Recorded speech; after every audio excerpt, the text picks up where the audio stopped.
Alexander Ward slammed the car door behind him, stumbling as his vision swirled into a blur of lights and motion.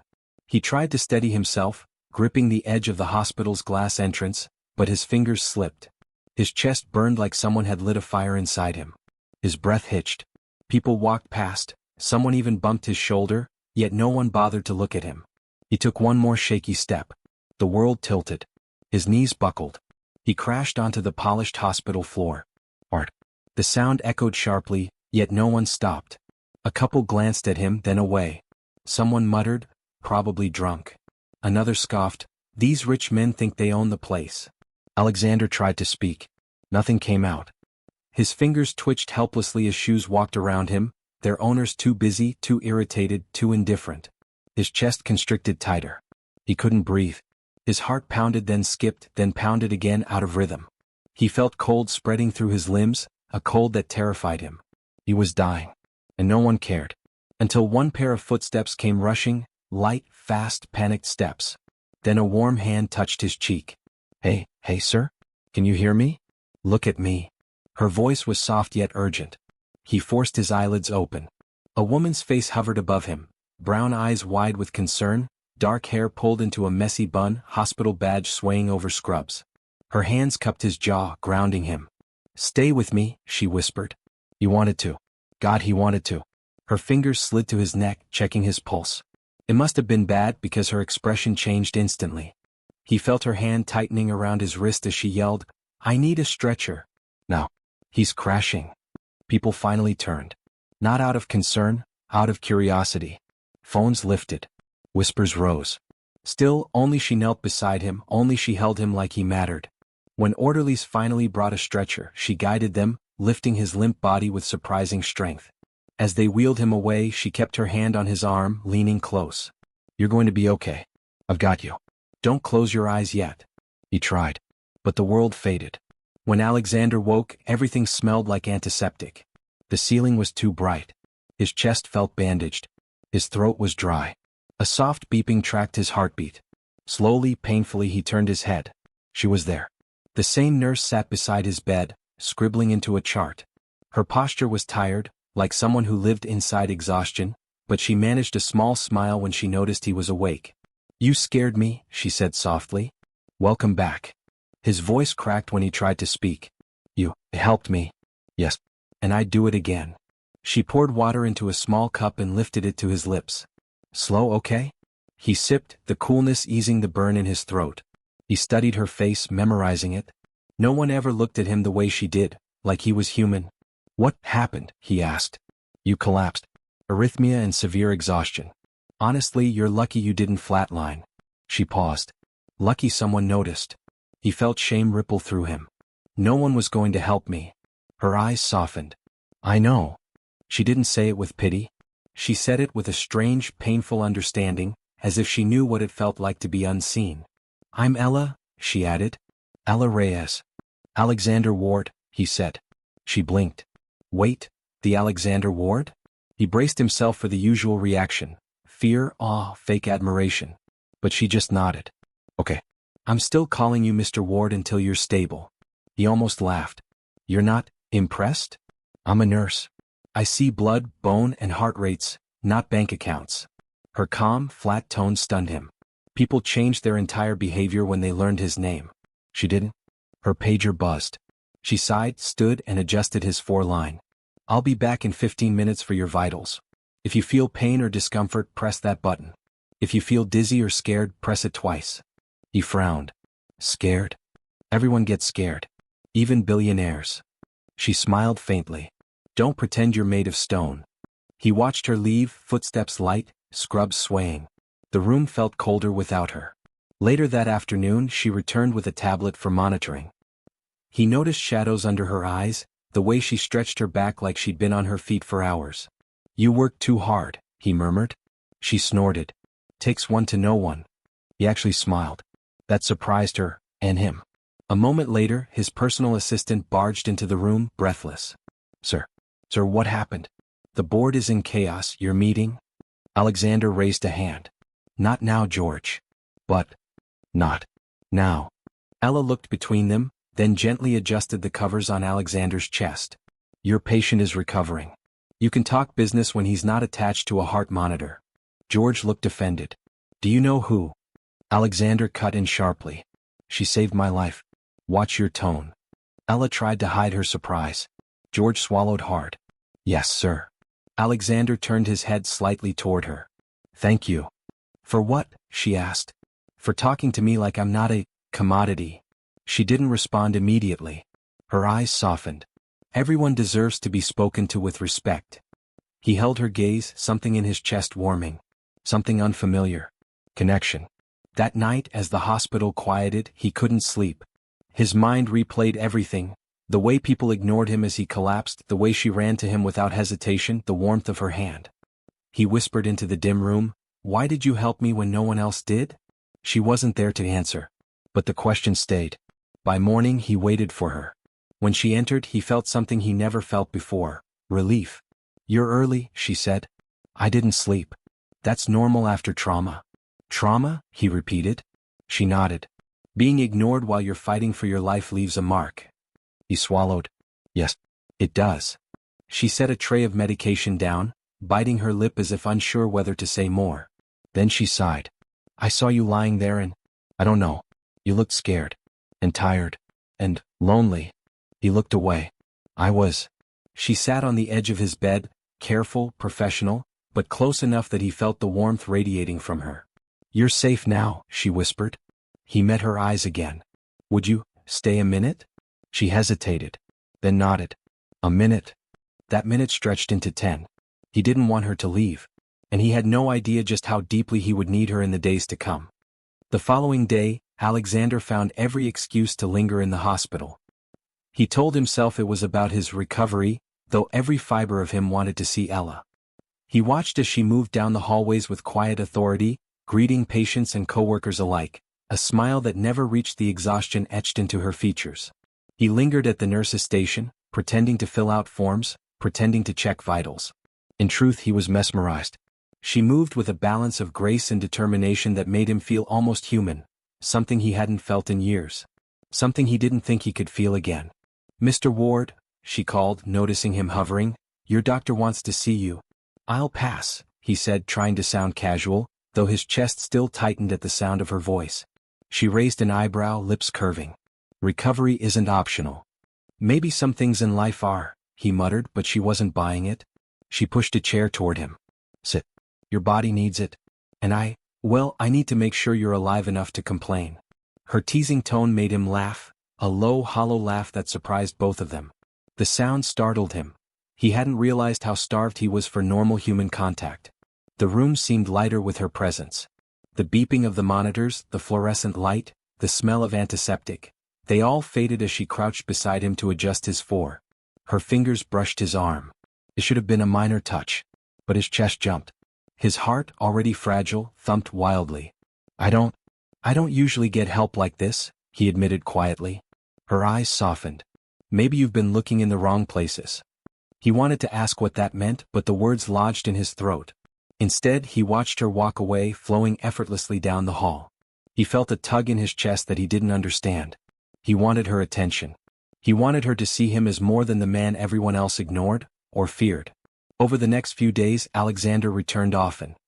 He tried to disguise it as concern for his health, but every glance at her, every exchange felt like a lifeline.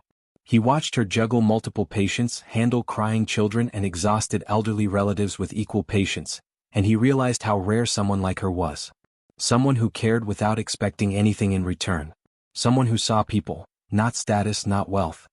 He wanted desperately to repay her, but she refused any hint of gratitude. When he handed her a check discreetly, she shook her head. "I don't do this for money," she said. "I help people because it's the right thing to do."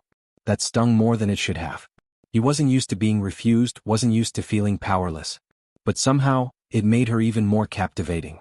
One evening, after the hospital quieted and the last patients had been settled, Alexander lingered near her station.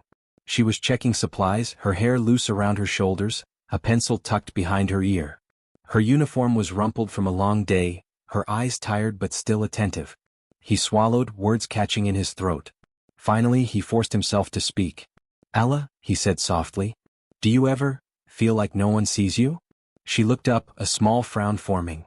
All the time, she admitted. Most people only see what they want to see. If you're rich, they want something from you. If you're poor, they think you're lazy. But people rarely see the person in front of them. He stared at her, heart pounding. I never realized that. His voice cracked slightly.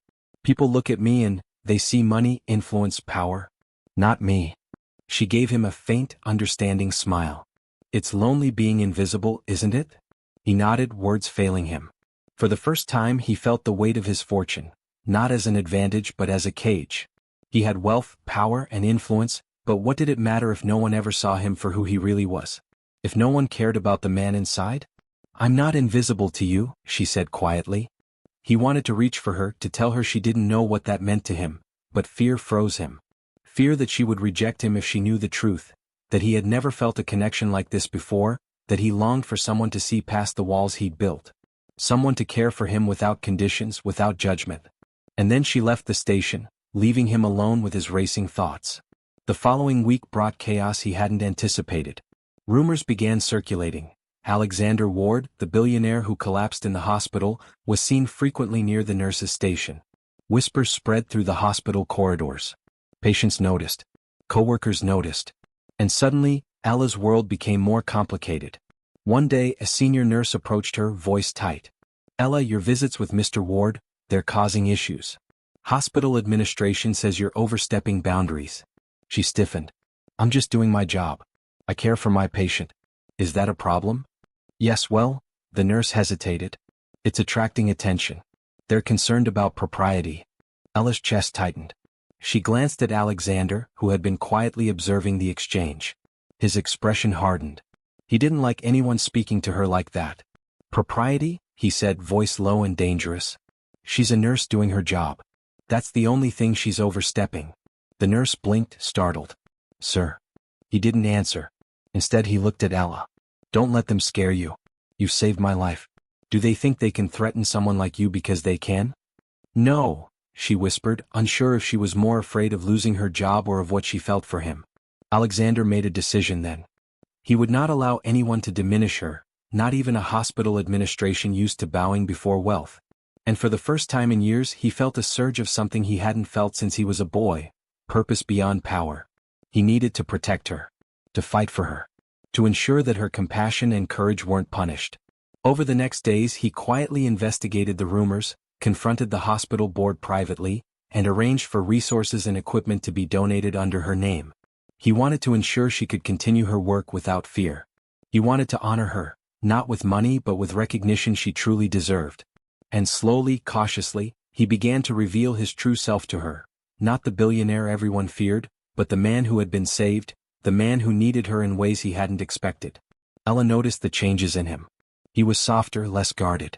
He listened more, argued less. He laughed with her, not at her, and sometimes caught her off guard with unexpected gestures. A cup of coffee in the morning, a thoughtful note left on her station. He wasn't asking for anything in return. He wasn't trying to impress her. He was himself. The man she had seen lying on the floor, terrified, human, vulnerable. And for the first time she began to see him, not the name, not the fortune, not the power, but Alexander.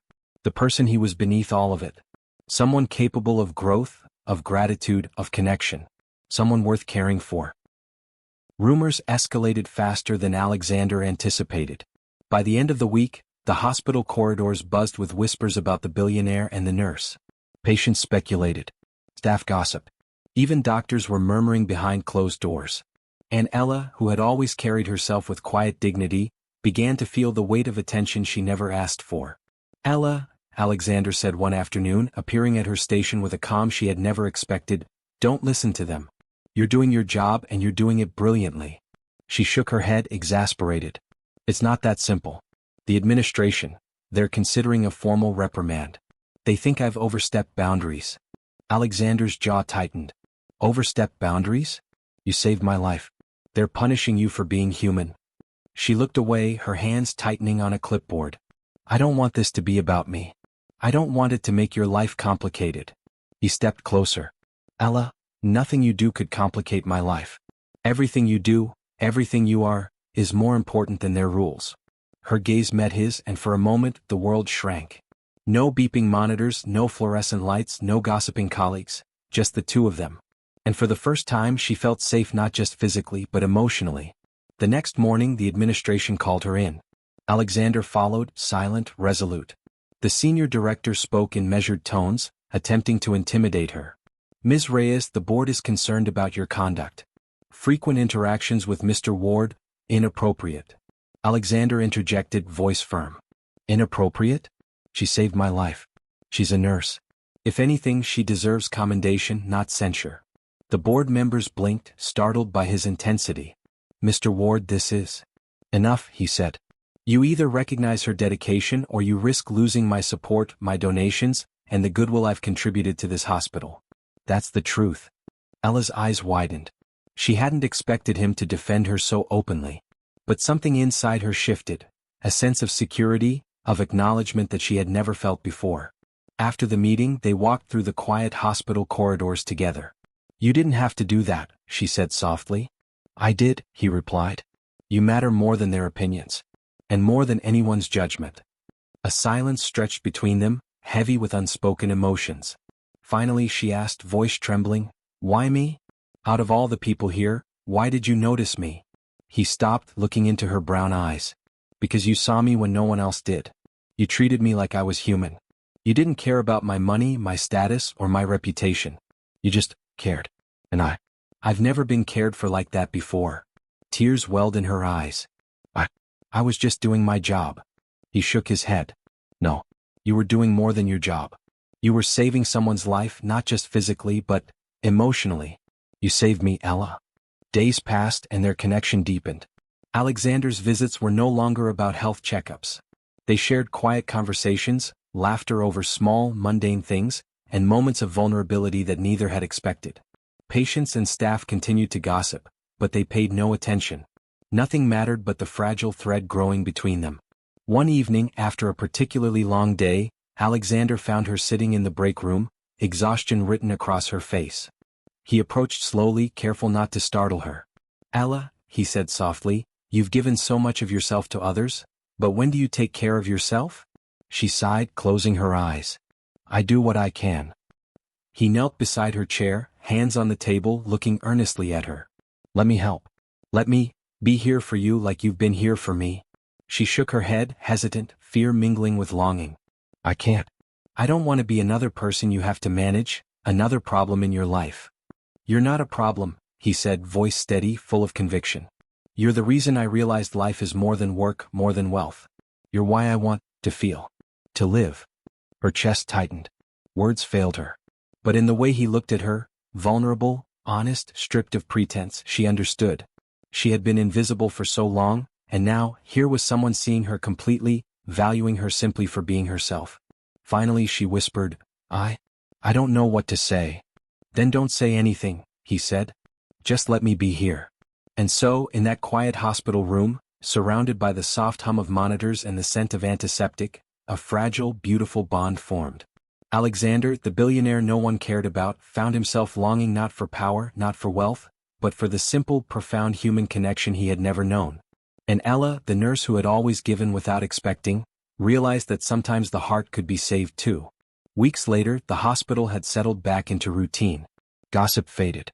Alexander and Ella continued their quiet companionship, finding joy in shared smiles, inside jokes, and moments of trust.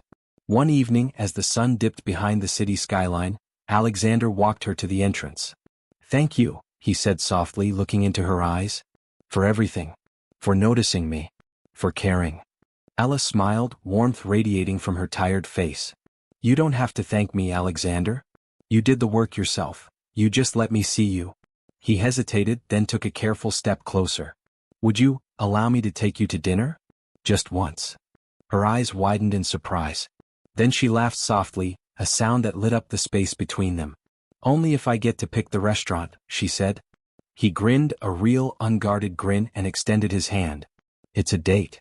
As they walked out together, the city lights reflected in the polished windows.